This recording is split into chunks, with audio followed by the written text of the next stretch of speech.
به نام خدای دلوان دلوین سلام رحمت برکت دلوان یا خدا لسر و توان به گلی هوال و گرین هجا جواجیزه این رساله نور ام گهشتنه گوتنا شست و ششان اوین دگوره دارازانه به زمان حال دبیجن ام نمرنه و ام نامرن ام دیسان هف ببینن kabirde yatanların lisan-ı hali biz ölmemişiz ve ölmeyeceğiz. Yine sizinle görüşeceğiz.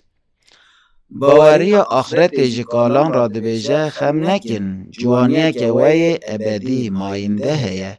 Pêşa rojek jiyanek rewnak û emrek temenek bêdawî li hêviya we ye.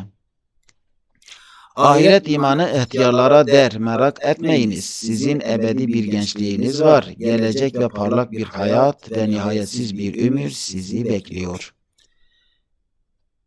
Fıkar, tırsa peşa ruje ya pişt gore, mesela heri gireng ya herkeseye. Kabrin öbür tarafındaki endişe istikbal her ferdin en mühim meselesidir. Jibu pişt gore bixebitin, behtevari ya rasti u lezzet lüveye.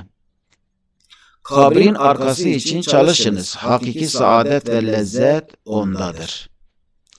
Xwedê mirovekî bicarekî di sazûmana gerdûnê da digel cihazên xarîqe nuwaze ji dilûpek avê bê zehmetî diafirîne, dixweliqîne. Allah bir insanı kainat sisteminde harika cihazlarıyla bir katre sudan birden zahmetsiz yaratır.